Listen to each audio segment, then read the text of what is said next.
Hello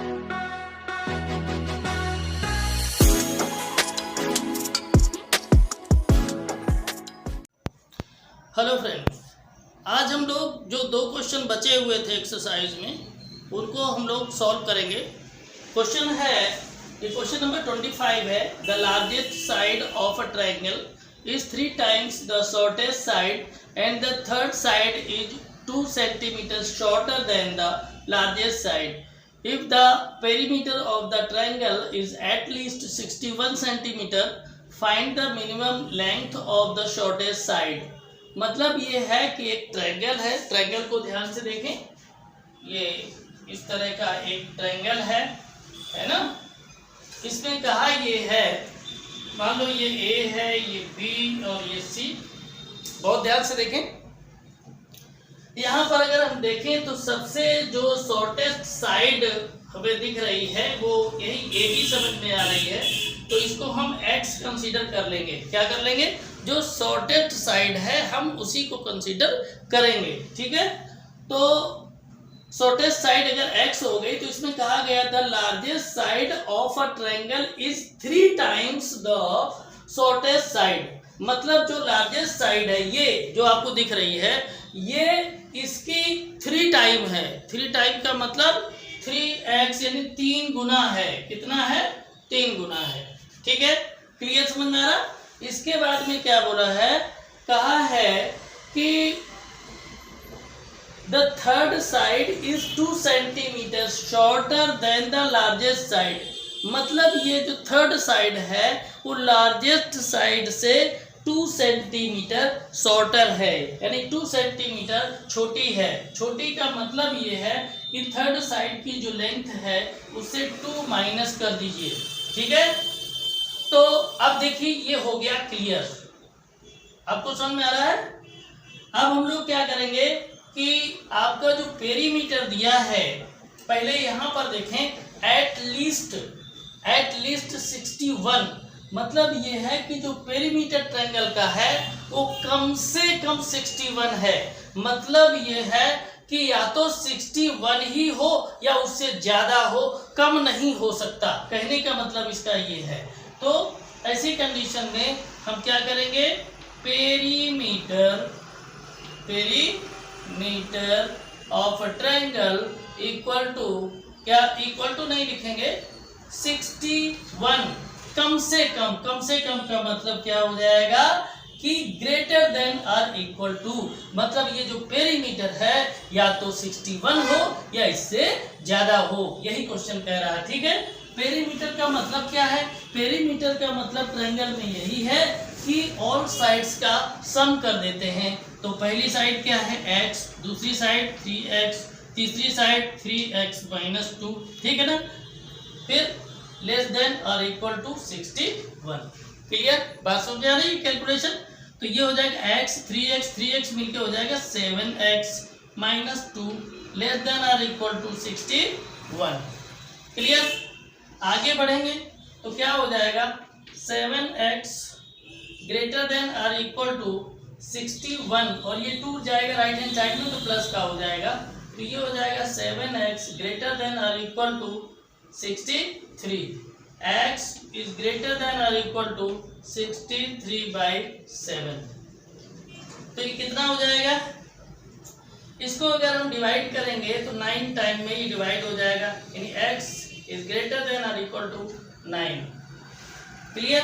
बात समझ में आ रही? मतलब ये है कि अगर थर्ड साइड कम से कम 9 सेंटीमीटर की अगर होगी या उससे ज्यादा होगी तो ऐसी कंडीशन में जो ट्रायंगल का पेरीमीटर है वो कम से कम 61 आएगा। तो यहाँ आप लिख सकते हैं statement, minimum length of the shortest side is 9 centimetre. ठीक है, तो ये आपका था क्वेश्चन नंबर 25। उम्मीद है आपको अच्छे से समझ में आ रहा होगा। समझ में आ रहा है तो वीडियो को लाइक कर दीजिए, इस मित्रों को शेयर कर दीजिए और कमेंट अवश्य करें। ठीक है, और चैनल पर नए हैं तो Pandey's excellent tutorials YouTube channel को सब्सक्राइब करें, बेल आइकन को दबाएं और ऑल के ऑप्शन को भी प्रेस करें ताकि जैसे ही वीडियो डालें आपको तुरंत उसका नोटिफिकेशन मिले और आप उसका लाभ ले सकें। ये रहा क्वेश्चन नंबर 26 एक्सरसाइज 6.1 का। A man wants to cut 3 lengths from a single piece of board of length 91 centimeter. The second length is to be 3 centimeter longer than the shortest and third length is to be twice as long as the shortest. What are the possible length of the shortest board if the third piece is to be at least 5 centimeter longer than the second? तो देखिए इस question का मतलब अच्छे से समझ लीजिए, ठीक है, अच्छे से मतलब समझ लीजिए।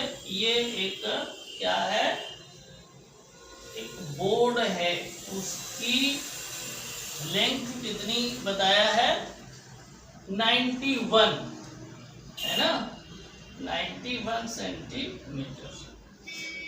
क्लियर। अब कहा है उसने कि इसको 3 पीस में कर देना है, ठीक है ना। मान लो ये पॉइंट ए है, ये बी है, इसको पी कर लीजिए, इसको क्यू कर लीजिए, ठीक है। अब हम क्या करेंगे, इसमें बोला है कि the second length is to be 3 centimetre longer than the shortest. मतलब जो सेकेंड लेंथ है वो जो शॉर्टेस्ट लेंथ है उसकी 3 सेंटीमीटर क्या है, लॉन्गर है, मतलब ज्यादा लंबी है, ठीक है। तो देखिए मान लीजिएगा ये सबसे छोटा है, इसको x कर लीजिए। सेकेंड लेंथ को क्या कहा है, जो फर्स्ट वाली लेंथ है उससे 3 ज्यादा है, 3 लॉन्गर है, तो x + 3 हो जाएगा ना। और इसके बाद में क्या बोला है, third length is to be twice. जो थर्ड लेंथ है ये ट्वाइस है किसकी, as long as the shortest. मतलब जो शॉर्टेस्ट ये है इसकी 2 गुनी है थर्ड लेंथ यानी 2x। क्लियर, समझ में आ रहा। अब आपको पता है कि इसको कर देंगे टोटल। क्या करेंगे, कैलकुलेशन जब करेंगे तो इसको टोटल कर देंगे, क्योंकि टोटल जो ये बोर्ड की लेंथ है वो कितनी है 91। कितनी है 91, ठीक है। और यहां पर पूछा क्या है, कहा है कि if the third piece is to be at least 5 centimetre longer than the second. मतलब ये कम से कम 5 सेंटीमीटर जो है वो सेकेंड से क्या होना चाहिए, ज्यादा होना चाहिए। What are the possible length, वो जो लेंथ है वो पॉसिबल क्या है। तो चलिए सबसे पहले हम लोग सॉल्व करते हैं इसको। तो सबसे पहले इसको टोटल कर लेते हैं, x + 3 यहाँ लिखेंगे अकॉर्डिंग टू क्वेश्चन। क्या लिखेंगे, अकॉर्डिंग टू क्वेश्चन 2x, ठीक है। अब इसके बाद में क्या है, ये आपका हो जाएगा लेस देन और इक्वल टू कितना 91। क्यों, क्योंकि पूरा जो है ये बोर्ड कहा है उसने कि लेंथ कितनी है 91 सेंटीमीटर। तो ये टोटल अगर इसका करेंगे तो इक्वल टू 91 हो सकता है या उससे ज्यादा हो सकता है, ठीक है ना। यानी इसकी वैल्यू क्या हो सकती है 91 जो है इसको क्रॉस नहीं कर सकती, इसकी वैल्यू या तो 91 के इक्वल होगी या उससे कम होगी। देखिए ये कम का लगा हुआ इधर ऐसे है, इसका मतलब ये या तो इक्वल हो सकता है 91 के या उससे कम हो सकता है, ठीक है। तो चलिए इसको सॉल्व करते हैं। क्या हो जाएगा, x 2x तो हो जाएगा 4x + 3 है ना, लेस देन और इक्वल टू 91। कैलकुलेशन बहुत ध्यान से समझे। 4x लेस देन और इक्वल टू 91 -3 हो जाएगा ना। अब देखिए आगे, ये हो जाएगा 4x लेस देन और इक्वल टू, ये हो जाएगा 88 है ना। तो x लेस देन और इक्वल टू 88/4, तो ये कितना आ जाएगा, x लेस देन और इक्वल टू 22।